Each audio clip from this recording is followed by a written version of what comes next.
Hello दोस्तों, स्वागत है आपका एक और नए वीडियो में। दोस्तों, आज की इस वीडियो में हम जानेंगे इन्वायरमेंट यानी पर्यावरण की महत्वपूर्ण शब्दावलियों के बारे में।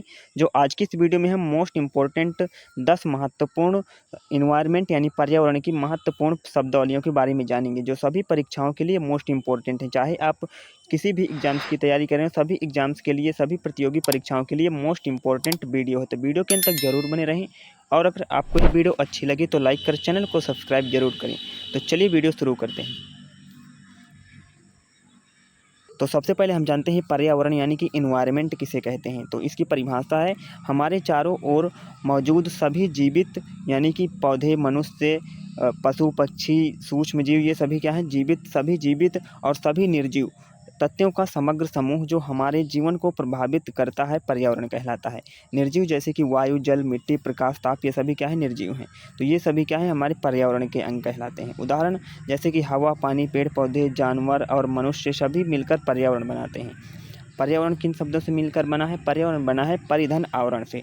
परीक्षा बिंदु क्या है? तो परीक्षा बिंदु मतलब पर्यावरण दो प्रकार का होता है। एक होता है जैविक यानी बायोटिक, और एक होता है अजैविक यानी कि एबायोटिक।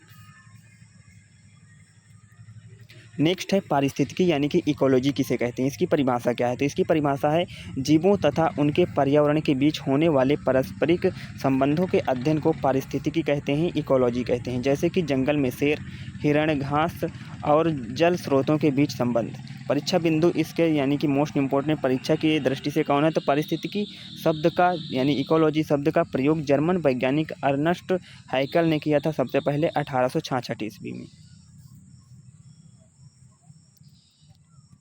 नेक्स्ट है पारिस्थितिकी तंत्र यानी कि इकोसिस्टम किसे कहते हैं। तो परिभाषा इसकी यह है कि जीवित एवं निर्जीव घटकों का ऐसा तंत्र जहां सभी एक दूसरे पर निर्भर होकर कार्य करते हैं, पारिस्थितिकी तंत्र कहलाते हैं यानी कि इकोसिस्टम कहलाते हैं। जैसे कि तालाब, जंगल, नदी, घास का मैदान, ये सभी क्या होते हैं?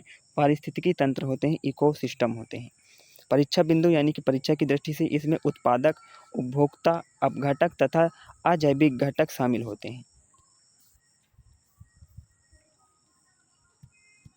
नेक्स्ट है जैविक विविधता यानी कि बायोडायवर्सिटी किसे कहते हैं। तो परिभाषा इसकी है कि किसी क्षेत्र में पाए जाने वाले सभी। नेक्स्ट है जैव विविधता यानी कि बायोडायवर्सिटी किसे कहते हैं। तो किसी क्षेत्र में पाए जाने वाले विभिन्न प्रकार के जीव जंतुओं, पौधों तथा सूक्ष्म जीवों की विविधता को जैव विविधता कहते हैं। उदाहरण के लिए भारत में बाघ, हाथी, मोर, नीम, बरगद आदि की विविधता। परीक्षा बिंदु से भारत विश्व में मेगा जैव विविधता वाले देशों में शामिल है। नेक्स्ट है 5 नंबर हैबिटेट। नेक्स्ट है आवास यानी कि हैबिटेट किसे कहते हैं। तो इसकी परिभाषा यह है कि वह प्राकृतिक स्थान जहाँ कोई जीव रहता है, भोजन प्राप्त करता है और प्रजनन करता है, वह आवास कहलाता है। उदाहरण के लिए मछली का आवास जल है और ऊँट का रेगिस्तान। नेक्स्ट है 6 नंबर में पारिस्थितिकी नीच यानी कि इकोलॉजिकल नीच किसे कहते हैं। तो इसकी परिभाषा क्या है? तो किसी पारिस्थितिकी तंत्र में किसी जीव की भूमिका, उसके कार्य और जीवन शैली को पारिस्थितिकी तंत्र कहते हैं, पारिस्थितिकी नीच कहते हैं। उदाहरण के लिए जैसे मधुमक्खी का मुख्य कार्य है परागण करना।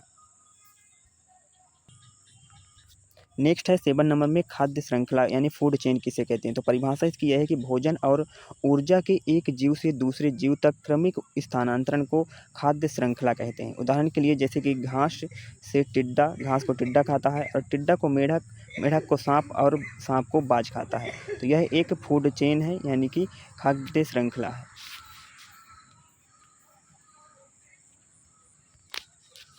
नेक्स्ट है खाद्य जाल यानी कि फूड वेब किसे कहते हैं। तो इसकी परिभाषा है कि कई खाद्य श्रृंखलाओं के आपस में जुड़े हुए नेटवर्क को खाद्य जाल कहते हैं, फूड वेब कहते हैं। उदाहरण के लिए जंगल में एक ही जीव कई जीवों का भोजन हो सकता है।